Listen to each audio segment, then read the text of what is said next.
DNA मित्रों, भारत की संघीय व्यवस्था में लॉ एंड ऑर्डर का जिम्मा राज्य सरकार के पास होता है। राज्य में कानून व्यवस्था की स्थिति ठीक रहे, ये सुनिश्चित करने का काम राज्य सरकार का ही है। लेकिन पश्चिम बंगाल की मुख्यमंत्री ममता बनर्जी खुद इशारों ही इशारों में धमकी दे रही हैं। कह रही हैं कि चुनाव आयोग ने अगर बंगाल में एसआईआर यानी स्पेशल इंटेंसिव रिवीजन की प्रक्रिया शुरू की तो लोग भड़क जाएंगे। बीजेपी के मुताबिक ममता के इस बयान से दंगा फैल सकता है। ममता ने आखिर ऐसा क्या बयान दिया, पहले आप ये सुनिए। एनआरसी को लेकर खेलने की कोशिश मत कीजिए। एसआईआर का नाम लेकर वैध वोटर्स को हटाया जाता है तो याद रखिए, बंगाल के लोग बहुत मजबूत हैं, वो बहादुर हैं। बंगाल की माँ बहनों में बहुत ताकत है। बंगाल के भाई बहनों, छात्र, युवाओं, किसानों में बहुत ताकत है। क्या एसआईआर संविधान से बाहर की प्रक्रिया है जिसका ममता बनर्जी विरोध कर रही है? क्या बंगाल में देश का संविधान लागू नहीं होता है? वोटर लिस्ट की समीक्षा से ममता को क्या परेशानी है? आखिर ममता लोगों की ताकत का हवाला क्यों दे रही है? क्या वो सड़कों पर लोगों को उतारना चाहती हैं? सवाल यह भी है कि ममता वोटर लिस्ट की समीक्षा से डरी हुई क्यों? वोटर लिस्ट से बिना किसी कारण किसी का नाम कटने की आशंका बहुत कम होती है।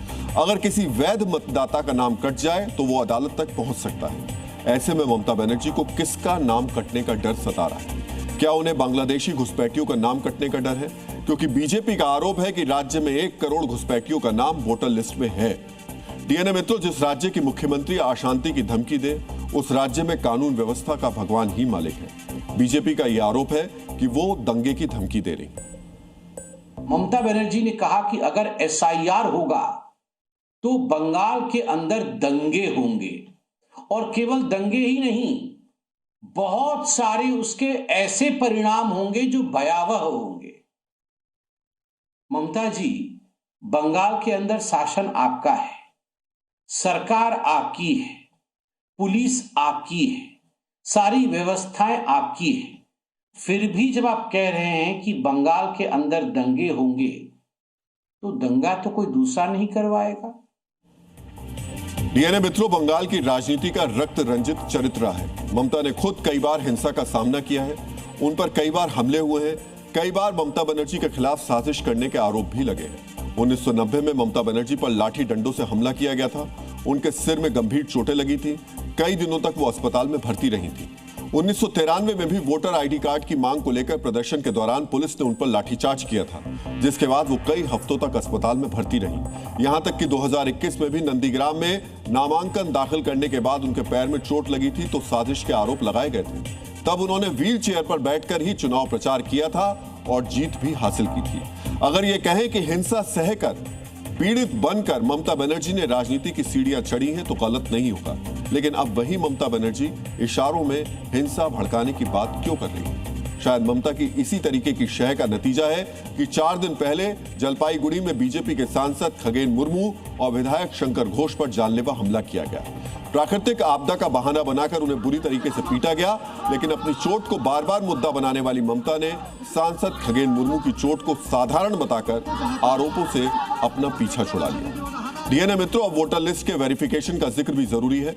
बिहार के बाद चुनाव आयोग ने पूरे देश में वोटर लिस्ट के वेरिफिकेशन की बात कही है। समय समय पर वोटर लिस्ट की समीक्षा चुनाव आयोग का काम है और इसे किया जाता रहा है। ये काम सिर्फ बंगाल में नहीं होगा, बल्कि पूरे देश में ही होगा। बिहार में भी वोटर लिस्ट की समीक्षा का विरोध किया गया था, लेकिन इसके बावजूद चुनाव आयोग ने इसे पूरा किया और अब उसी वोटर लिस्ट के आधार पर बिहार में चुनाव होने जा रहे हैं। वहां लगभग 47 लाख लोगों के नाम वोटर लिस्ट से काटे गए हैं। आप सोचिए, अगर 47 लाख लोगों का नाम गलत तरीके से वोटर लिस्ट में था तो क्या उसे हटाया नहीं जाना चाहिए था? बंगाल में तो वोटर लिस्ट में और भी ज्यादा संख्या में गलत मतदाताओं के नाम होने के आरोप लगते रहे, क्योंकि बंगाल के कई जिले बांग्लादेश के बॉर्डर से सटे हुए हैं। इसी वजह से 23 साल बाद बंगाल में एसआईआर की प्रक्रिया को लागू करने की तैयारी चल रही है। लेकिन ममता बनर्जी को यह पसंद नहीं है।